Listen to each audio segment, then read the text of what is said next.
タイテームは秋の2連勝で菊花賞に王手をかけた。多くのファンはタイテームの勝利を信じた。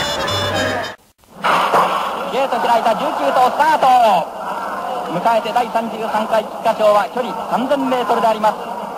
さてまず3枠からポンと飛び出しましたマルブスサンドであります。早くもマルブスサンドが他の馬を2馬身3馬身ぐらい引き離そうというところであります。スタートを突き進む第3コーナーのカーブを回ります。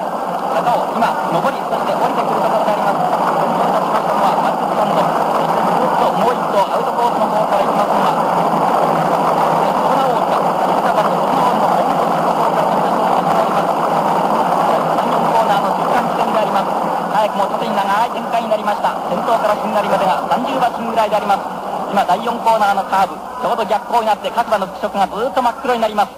8万5000の大観衆の見守る中各馬最初の正面コースに出てまいります。真ん中を通っては菅野誉れがおります。内の方に入っておりますのがマルブスサンドであります。そしてアウトコースの方からずっと足を伸ばすのがソルナウォールであります。大歓声の中今マイクロフォン前に突っかかってまいります。先頭に立ちましたのは菅野誉れ。アウトコースの方から行きますのはソルナウォール。3番手にマルブスサンドがつけました。そして4番手には力鳳凰が行っております。それから5番手をキープいたしますのが19番の最高颯。サネスのアウトコースの方を行きまして最高志郎が今サネスの通って7番手ぐらいであります。さあそしてその内の方をずーっと思い切って入ってきます第1コーナーのカーブのところはマルブスサンドがここでまた先頭を奪う形になりました。先頭に立つのはマルブスサンドで 1,2 コーナーのカーブに回ります。そして2番手内の方に入りまして7番のミルコードを行っております。さらにアウトコースの方からもう1頭行きますがこれが15番の大流進撃も上がってきます。 1,2 コーナーの中間地点であります。さらに19番の最高颯有力馬はその後ろを通る形になっております。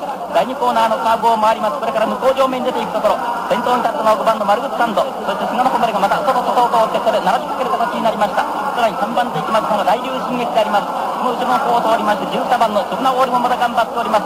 有力馬はさらにその後ろであります。タイテームは大体今8番手ぐらいであります。先頭からしんがりまでは団子になりました。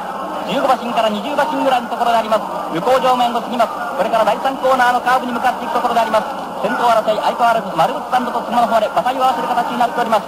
3番手依然として15番の大流進撃が続いております。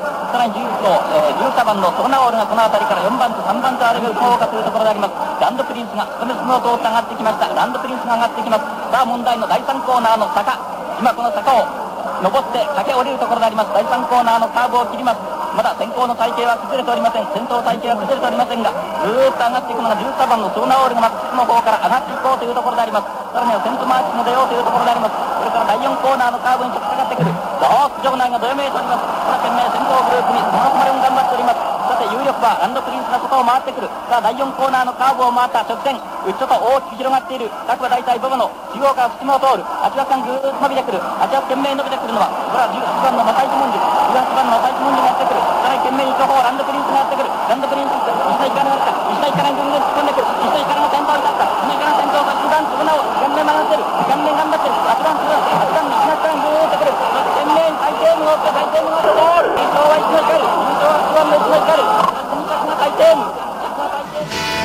菊花賞馬となった石野光はこの後暮れの有馬記念でファン投票1位に選ばれた。